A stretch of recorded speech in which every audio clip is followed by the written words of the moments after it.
Dios les bendiga, Dios les guarde en este precioso día. Amén. Estamos aquí, los pastores Cantón de la Iglesia Pentecostal Rehoboth de Staten Island, y venimos un día más a traer una lección más para que podamos juntos aprender más del Señor.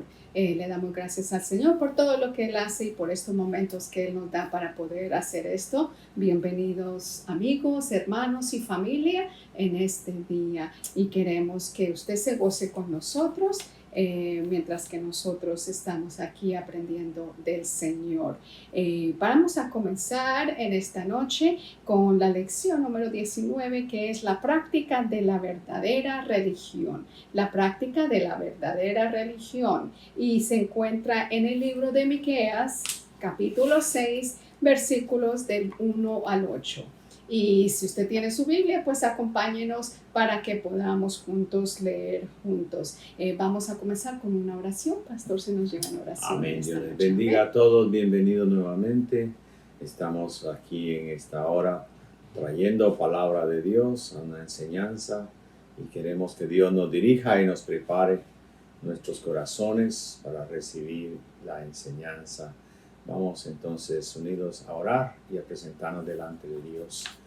Amado Dios y Padre bueno, en el nombre de Jesús, una vez más te doy gracias por esta grande y preciosa oportunidad que tú nos concedes de hablar, Señor, de tu palabra, de aprender de ella, Señor, tu palabra, la verdad. Escudo y adarga es, Señor, lámpara a nuestros pies y lumbrera a nuestro camino. Padre Santo y bueno, rogamos que tú nos guíes, Señor, que pongas palabra en nuestros labios para traer el mensaje de esta palabra, de esta enseñanza, Señor, y que seamos, Dios mío, en tus manos, oidores, Señor, que hacen tu palabra. Gracias, Padre, por cada uno de los que se sintonizan con nosotros. Bendícelos de igual forma, Señor, y ayúdanos, Señor, en el nombre de Jesús te lo pedimos. Amén. Amén. Dios. Muy bien. Gloria a Dios. El pensamiento central de la lección dice: la verdadera religión se evidencia practicando la justicia, amando la misericordia y manteniéndose humilde ante Dios. El textuario se encuentra en Miqueas capítulo 6, versículo 8, que dice: oh hombre, Él te ha declarado lo que es bueno, y que pide Jehová de ti, solamente hacer justicia y amar misericordia y humillarse ante tu Dios. Gloria a Dios. Amén. Gloria a Dios. Vamos a tener la lectura antifonal. Yo voy a leer el primer versículo del capítulo 6, mi esposa leerá el segundo, y al final nos vamos uniendo. Al final es el versículo 8. Amén. Leamos en el nombre del Padre, del Hijo y del Espíritu Santo. Dice así la palabra de nuestro Dios. Miqueas 6:1. Oíd ahora lo que dice Jehová. Levántate, contiende contra los montes, y oigan los collados tu voz. Oíd, montes, y fuertes cimientos de la tierra, el pleito de Jehová, porque Jehová tiene pleito con su pueblo, y altercara con Israel. Pueblo mío, ¿qué te he hecho o en qué te he molestado? Responde contra mí. Porque yo te hice subir de la tierra de Egipto, y de la casa de servidumbre te redimí, y envié delante de ti a Moisés, a Aarón y a María. Pueblo mío, acuérdate ahora que aconsejó Balac, rey de Moab, y que le respondió Balaam, hijo de Beor, desde Sittim hasta Gilgal, para que conozcas las justicias de Jehová. ¿Con qué me presentaré ante Jehová y adoraré al Dios Altísimo? Me presentaré ante Él con holocaustos, con becerros de un año. ¿Se agradará Jehová de millares de carneros o de 10,000 arroyos de aceite? ¿Daré mi primogénito por mi rebelión o el fruto de mis entrañas por el pecado de mi alma. Todos. Oh hombre, Él te ha declarado lo que es bueno. ¿Y qué pide Jehová de ti? Solamente hacer justicia y amar misericordia y humillarte ante tu Dios. Amén. Muy bien. Gracias a Dios por esta palabra. El objetivo que tenemos de esta lección son tres. Primeramente, saber que Dios envía mensajes de advertencia cuando se le ha ofendido. Segundo es reflexionar acerca de lo que Dios quiere de su pueblo. Y tercero, el tercer objetivo es disponerse a vivir una vida rendida en santidad al Señor y de amor al prójimo. Muy bien, entraremos entonces a la introducción de la clase.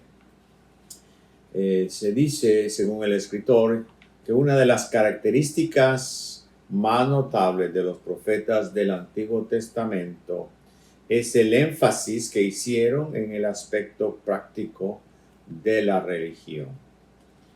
Por religión se entiende, en nuestro caso, el conjunto de creencias acerca de Dios y su repercusión en las normas morales que regulan la conducta individual y social. La virtud que nos mueve a dar culto a Dios, comportándonos debidamente y tratando a los demás con deferencia. La preocupación del profeta Miqueas era la explotación sin misericordia de los ricos a los pobres y desamparados. Este profeta fue contemporáneo de Amós, Oseas y de Isaías, y todos ellos coincidieron en haber recalcado la importancia de la justicia esencial y la moralidad que deben acompañar a la religión. Una religión que no produce moralidad y trato justo al prójimo es una religión contraria a la que fue revelada en el Sinaí y continuamente reiterada por los profetas. Muy bien, la primera parte de la lección nos habla de la queja que Dios tiene contra su pueblo. Y en los primeros 3 versículos oímos lo que allí el profeta Miqueas nos dice. Allí dice, ¿verdad? Que hay unas palabras claves que explican el sentimiento de Dios hacia su pueblo por causa de sus maldades. Dios dice, está contendiendo. La palabra es contender, la palabra pleito y la palabra altercar. Estos fueron los delitos acumulados en contra del pueblo porque había en ellos una diversificación y multiplicación de el abandono de Dios. Ellos abrazaron las religiones de los cananeos. Por otro lado, los que practicaban el culto a Jehová lo mezclaron con el culto de Balac y de Moloch. Y un sincretismo que les hacía sentirse amparados. Es decir, adoraban a Dios, pero también adoraban a otros dioses. Entonces había en la sociedad de aquel tiempo la explotación sin misericordia de los pobres a manos de los ricos. Había abusos que ostentaban el poder, la corrupción de los líderes religiosos, el materialismo que había hecho de la religión un lucrativo comercio. Había violencia y la rapiña que hacía insegura la vida en las ciudades y en el campo. Por lo tanto, Dios, que se había autoedificado como santo, justo, recto y verdadero, tenía necesariamente que dar a conocer su disgusto. Entonces, en la primera porción encontramos estas cosas que allí el profeta pronunció en contra de la ciudad. Entonces, ¿qué palabras entonces son las que se mencionan en Miqueas para explicar el sentimiento de Dios hacia su pueblo por causa de sus maldades? A ver, hermana pastora, ¿cuáles son esas? Dice aquí, ¿verdad? Contender, pleito y altercar. Esos fueron los delitos de los cuales Dios habla. Muy bien, la segunda parte de esta lección en este desarrollo es que después de que Dios se queja contra el pueblo y habla de este pleito que tiene con ellos, ahora Él demanda una respuesta de parte de ese pueblo. Y entonces ahí vemos una palabra que vamos a analizar en el versículo 3 que dice: pueblo mío, ¿qué te he hecho o en qué te he molestado? Responde contra mí. En ese versículo vemos cómo el dolor por un lado, pero también la ternura por el otro de parte de Dios, porque lo llama su pueblo, dice pueblo mío, y expresa, ¿verdad?, que el proceder de aquellos es un proceder del cual Dios está siendo molestado, tiene una molestia, y el pueblo se ha hecho rebelde. Y entonces dice la palabra que ellos tenían el llamado de Dios, estaban sentenciados por sus hechos y que vendría el castigo si ellos no se arrepentían. Luego Dios les pregunta, dice, ¿qué te he hecho? ¿O en qué te he molestado? Los estudiosos, los que son los eruditos, traducen esta parte en la Biblia de esta forma. Ellos dicen, ¿verdad?, que tal vez quiso decir, ¿por qué te has cansado de mí? Esto es, ¿por qué te has fastidiado de mí? Todas esas interrogantes eran las preguntas del Señor. ¿Les he fallado yo a ustedes? ¿He dejado de cumplir mis promesas? ¿He sido severo con ustedes? ¿Soy injusto? Es lo que Dios dice.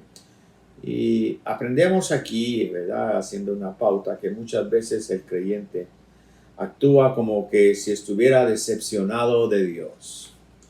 Y Dios ahora le demanda a ellos una respuesta.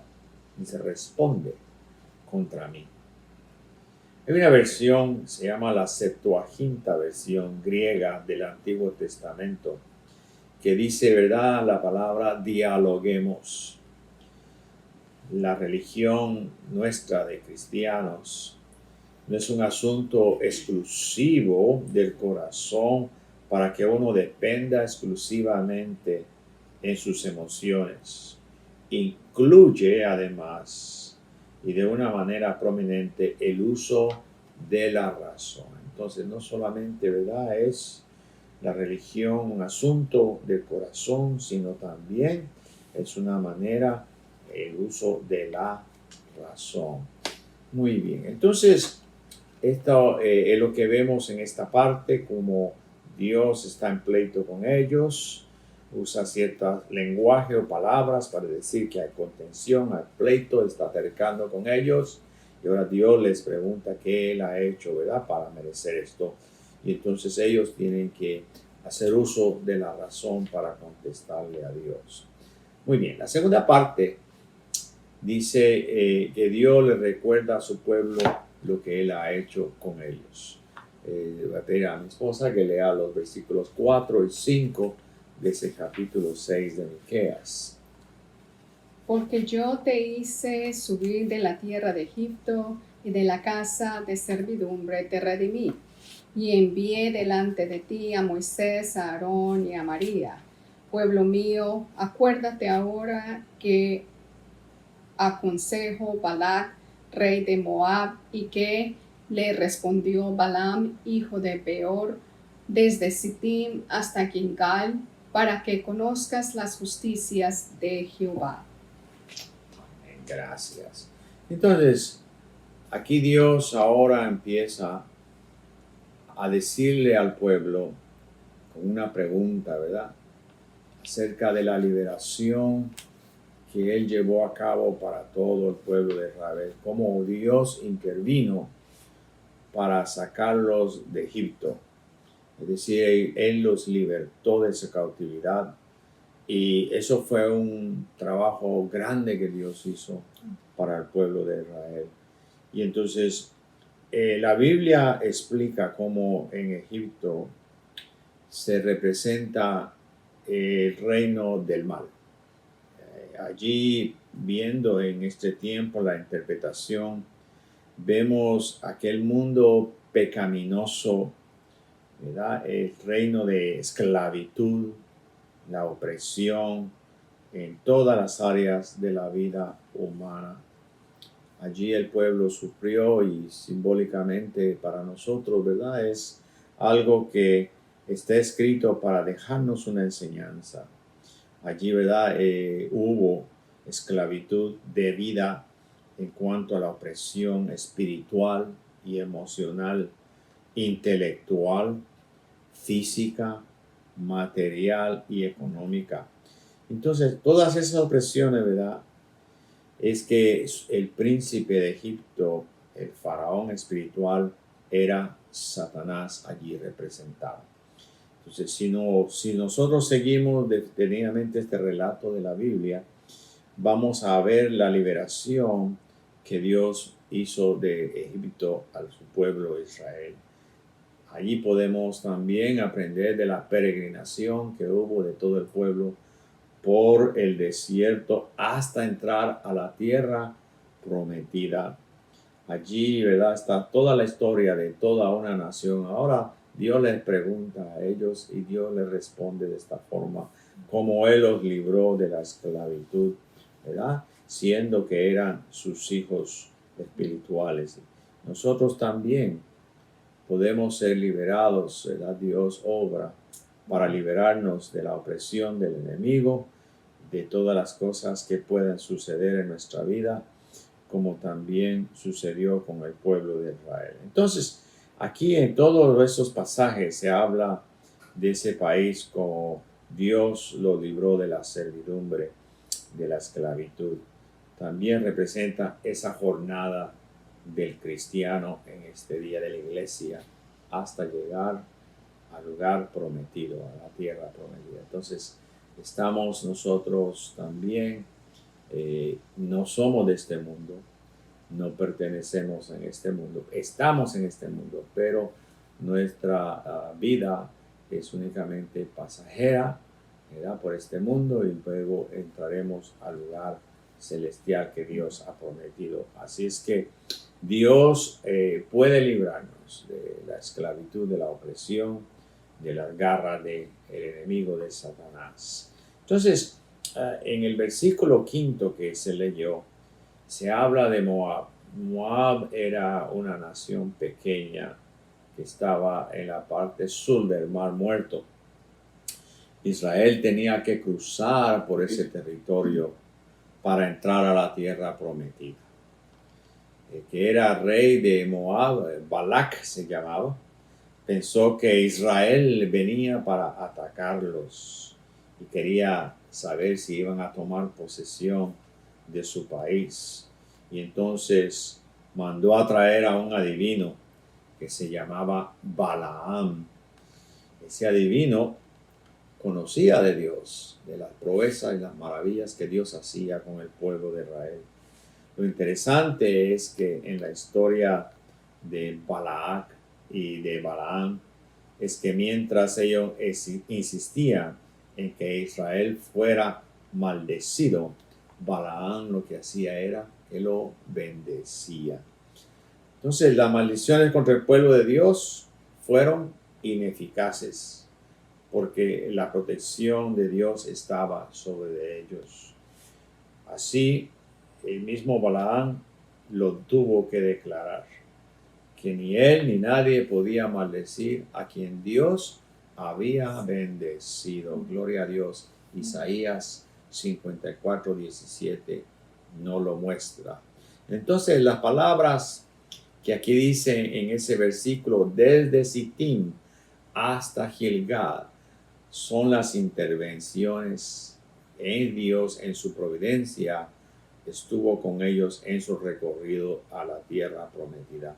Entonces, Dios les dijo allí para que conozcas las justicias de Jehová. En otras palabras, los actos milagrosos que Dios hizo, el cumplimiento de toda su promesa. Dice que a Canaán salieron y a Canaán llegaron. Entonces Dios demostró allí ser fiel con ellos, justo y verdadero, porque todo lo que había dicho que haría, lo hizo. Gloria a Dios. No sé si mi esposa quiere añadir algo.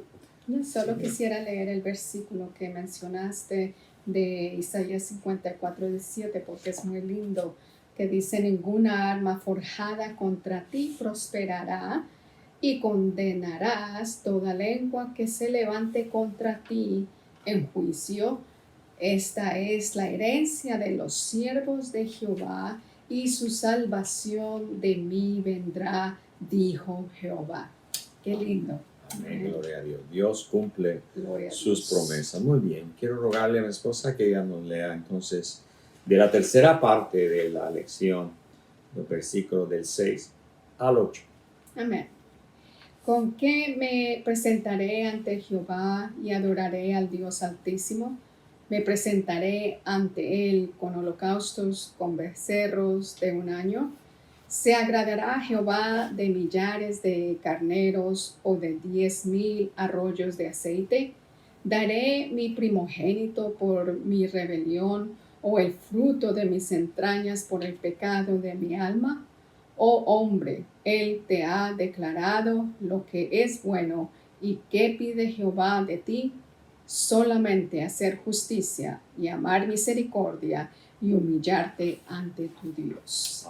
Amén, gloria a Dios. Gracias.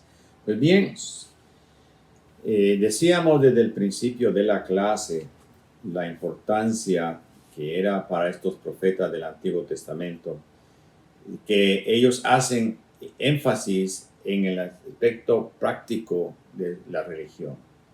Y entonces ellos, como otros profetas, Amós, Oseas e Isaías, todos ellos hablaban de la importancia de lo esencial de la justicia y la moralidad que debe acompañar a la religión. Entonces, aquí se nos presenta cómo Dios a través del profeta nos habla lo que en ese tiempo se dice era la religión verdadera. Entonces, allí vamos a ver que empieza él a hablar de ritos y de ceremonias a las que el pueblo conocía. Aquí vemos que ese pasaje nos muestra 5 prácticas religiosas. Algunas de ellas eran extremas. Primero, los holocaustos. Segundo, becerros de un año. Tercero, millares de carneros. Cuarto, 10,000 arroyos de aceite. Y quinto, la ofrenda del primogénito. Aquí se habla de todas las acciones religiosas de las que el pueblo había aprendido en una forma exagerada. Pero también no nos muestra lo que estaba en el interior del ofrendador. Aquí no se habla de la actitud del que ofrenda, sino nos habla de la forma exterior de seguir una religión o una práctica. Todos los que aquí se enumeran, esas 5 cosas que se enumeran, son acciones externas. Todas ellas, ¿verdad?, son los rituales del pueblo, pero no se menciona nada del carácter de la sociedad de aquel lugar. Entonces, es como los lugares de beneficencia, ¿verdad?, que se hace públicamente, donde se recoge fondos para dar beneficio a los necesitados. Y entonces así estos actos de beneficencia no demuestran verdaderamente lo que hay en el interior de cada uno de los que allí participan. Algunos no sabemos, ¿verdad?, si su corazón está puesto en esto, sino únicamente lo hacen como algo externo. Entonces, aquí vamos a ver que hay un mensaje entonces que es tan directo para aquellos que dependen de estos actos en lo que hacen con el fin de tranquilizar sus conciencias. Decirle a la gente, yo soy bueno, yo doy esto, doy lo otro para los necesitados. Y entonces, ¿verdad?, es un acto que es externo, pero es únicamente para tranquilizar sus propias conciencias, conociendo que todavía falta algo. Entonces, aquí hay varios puntos que debemos de considerar.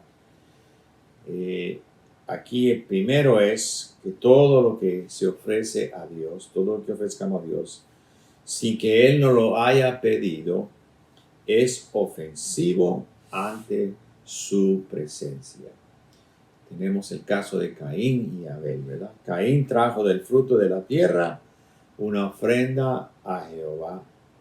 Y esa ofrenda, dice, fue rechazada por Dios. Dios no le pidió esa ofrenda.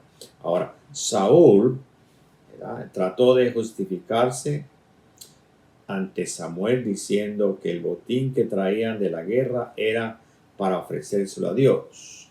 En primera de Samuel 15, 21 al 23 nos habla, ¿verdad?, de cómo Dios le dio órdenes para que se cumpliesen y estaban supuestos a acabar y acabar con la vida de los animales y de los hombres, de los niños, de las mujeres, de sus enemigos, todos ellos. Pero ellos se quedaron con lo mejor de los animales y él, la excusa que usó fue que esto fue, ¿verdad?, que el pueblo quiso traerlo para ofrendarle a Dios, una ofrenda que Dios no le pidió. Y entonces Samuel estaba fallando en esto. Segundo, Saúl, perdón. Entonces, segundo, vamos a ver que estos actos religiosos tiene que haber algo en el corazón, deben de tener una conducta correcta y toda la expresión desprovista de compasión y amor hacia el prójimo. Entonces, todo esto, ¿verdad?, que no se hace que Dios ha pedido, ¿verdad?, del hombre, cuando no se hace del corazón, es una abominación delante de Dios. Y entonces, las cosas no consisten en ritos y en ceremonias. La religión verdadera, ¿verdad?, que presenta aquí este hombre Miqueas, nos habla de la posición del hombre en su corazón para agradar a Dios. Entonces, el hombre tiene que sentir compasión por su prójimo, tiene que aprender a amar al prójimo, tiene que, ¿verdad?, hacer las cosas conforme al producto de la obra de Dios en su vida. Muy bien, entonces la siguiente parte es el versículo 8 de ese capítulo importante de Miqueas, que dice: oh hombre, él te ha declarado lo que es bueno. ¿Y qué pide Jehová de ti? Solamente hacer justicia y amar misericordia y humillarte ante Dios.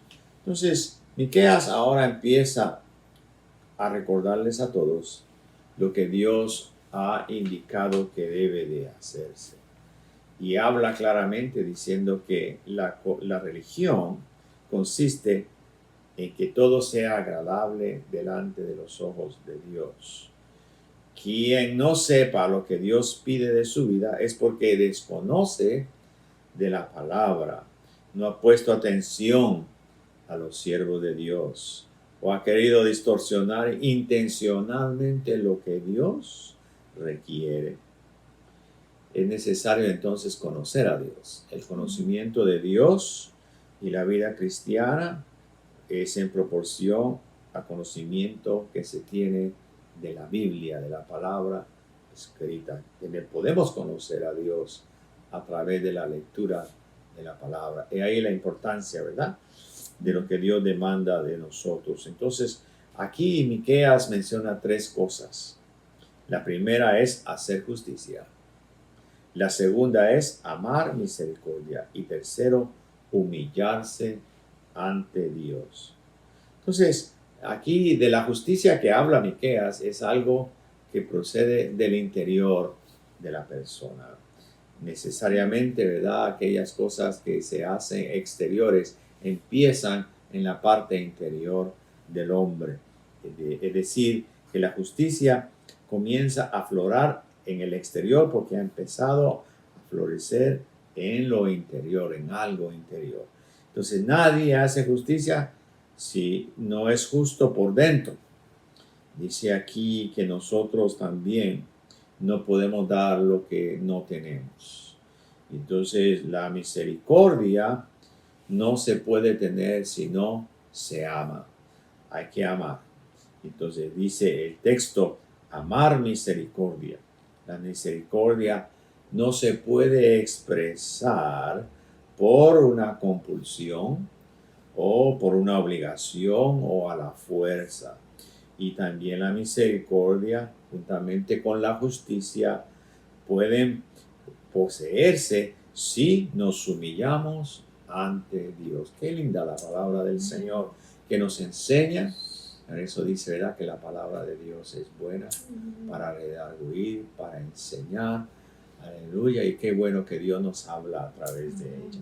Entonces, voy a dejar que mi esposa nos diga algo antes de finalizar. Tenemos, ¿verdad?, ya la parte última. Lo lindo es poder leer los versículos que son los que nos enseñan y nos muestran y abren nuestra mente, nuestro corazón a ver las cosas más claras. En segunda de Crónicas 7:14 dice: si se humillare mi pueblo sobre el cual mi nombre es invocado, y oraren y buscaren mi rostro, y se convirtieren de sus malos caminos, entonces yo oiré desde los cielos y perdonaré sus pecados y sanaré su tierra. Qué lindo, ¿verdad? Porque es más claro, no se puede decir como el Señor nos muestra. Si su pueblo se humillare, Él está dispuesto para escucharnos y para perdonar, pero tenemos que humillarnos y invocarlo y buscar su rostro para poder ver qué grandes cosas Él puede hacer en nuestras vidas. Amén. Gloria a Dios. Qué bueno. Dios es bueno. Amén. Y para siempre su misericordia. Pues bien, hermanos, amigos, familiares, este profeta Miqueas se dirigió a un pueblo cuya condición espiritual lo llevó a situaciones extremas. Ahí había corrupción entre la sociedad, entre ellos. Había, ¿verdad?, también un trato injusto para el prójimo. Había, ¿verdad?, una religión que estaba mezclada con otras religiones. Combinaban su religión con otras y creían en cosas que Dios no les había dado. La religión de los cananeos, que mezclaban la adoración a los demonios. Había sacrificios humanos, orgías sexuales, todo, ¿verdad? Esto es lo que ellos estuvieron practicando. Lo desesperante del caso era que el pueblo no pretendía ser incrédulo, ateo, sino que se jactaba que de su falta de religiosidad. Entonces, Miqueas menciona las cosas que constituyen de lo que aprendemos hoy la base de la verdadera religión, siendo justos interno y externamente, amando la misericordia como uno de los valores más grandes de la vida del creyente, manteniendo también un estado de humillación constante delante de Dios, no olvidando que todas esas virtudes provienen de una relación viva y directa con nuestro Señor y Salvador Jesucristo. Dijo Jesús en una oportunidad: sin mí nada podéis hacer. Él es el quien encarna la perfecta justicia de Dios en nosotros. Así es que hasta aquí llega la lección en esta noche. Esperamos en el Señor que haya sido de su agrado y que hayamos aprendido algo en en esta versión de Miqueas, y que quiera Dios que no seamos olvidadizos, ¿verdad?, de la palabra, sino hacedores de ella.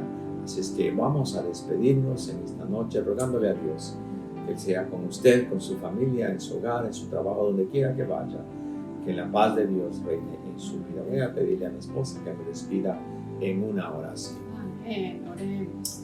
Amante Dios y Padre Celestial, gracias Señor por tu palabra. Gracias Señor por estas lecciones que hemos tenido, porque nos muestra Jehová que tu amor, que tu misericordia siempre ha sido, siempre será y siempre seguirá siendo.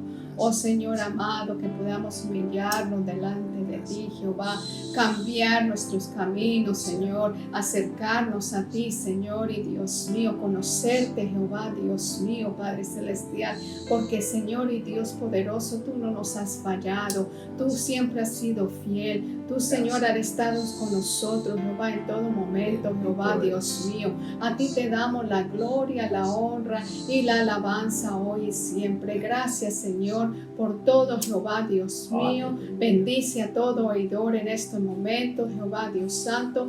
Toca sus vidas, toca sus corazones, Señor amado. Que todo lo que nosotros aprendamos podamos ponerlo en práctica, Señor y Dios mío. Que podamos, Señor y Dios mío, que nuestros corazones, nuestra mente sean renovados cada día y entender que tú, Jehová, tú, Señor, mereces toda la gloria y la honra.